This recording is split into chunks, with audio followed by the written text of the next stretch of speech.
ఒకప్పుడు ఆకాశం గులాబీ మరియు నారింజ రంగుల మిశ్రమం, మృదువైన, మెత్తటి మేఘాలతో నిండి ఉంది. క్రింద భూమి అంతటా విస్తరించి ఉన్న పచ్చని అడవి, పక్షులు ఆనందంగా ఎగురుతాయి.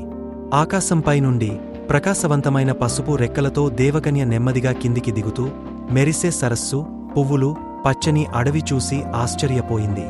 ఆమె తొలిసారి భూమిని చూస్తున్నది. భూమిపై అడుగు పెట్టిన దేవకన్య మెరిసే సరస్సు దగ్గరకు నడుస్తూ వచ్చింది.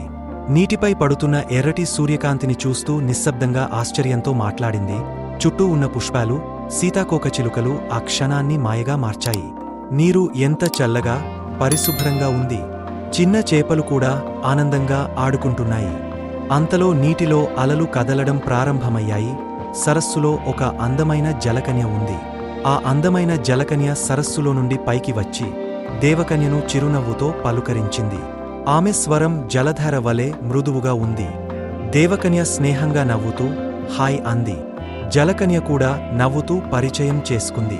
ఒకరు మేఘాల నుంచి, మరొకరు నీటిలోకం నుంచి వచ్చిన స్నేహితులుగా మారిపోయారు.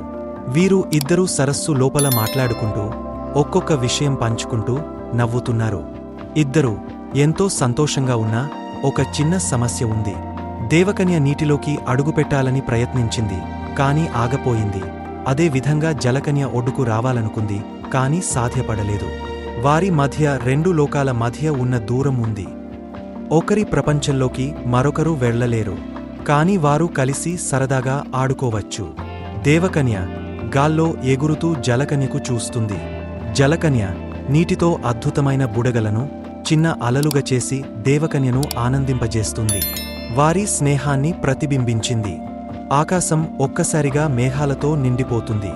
గాలి బలంగా వీచుతుంది.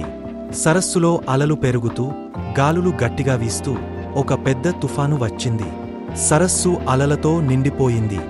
జలకన్య భయపడింది. జలకన్య అలల మధ్యలో చిక్కుకుపోయింది. దేవకన్య భయంతో ఆమెను చూస్తూ చేతులు చాచి వేదనతో అరవసాగింది. దెబ్బతిన్న గుండెతో దేవకన్య ఆకాశంలోకి ఎగసి తన రెక్కలతో, తన చేతులతో స్వర్ణ కాంతిని పంపిస్తూ ఓ మంత్రం పాటించింది. ఆ కాంతి మేఘాలలో ఉన్న శక్తిని ఉపయోగించి గాలి వేగాన్ని మెల్లగా తగ్గించింది. జలకన్య కాస్త ఊపిరి పీల్చుకుంది. తుఫాను కాస్త తగ్గుతుంది. స్నేహితులంటే ఇలానే సహాయం చేసుకోవాలి కదా. తుఫాను తగింది. జలకన్య దేవకన్యను చూసి కృతజ్ఞతతో నవ్వింది. దేవకన్య హత్తుకుంటుంది. ఒకరి చేయి మరొకరి చేతిలో పెట్టి చిరునవ్వుతో కలసి మాట్లాడుతూ వారు తమ స్నేహాన్ని ఎప్పటికీ నిలుపుకోవాలని ప్రమాణం చేశారు.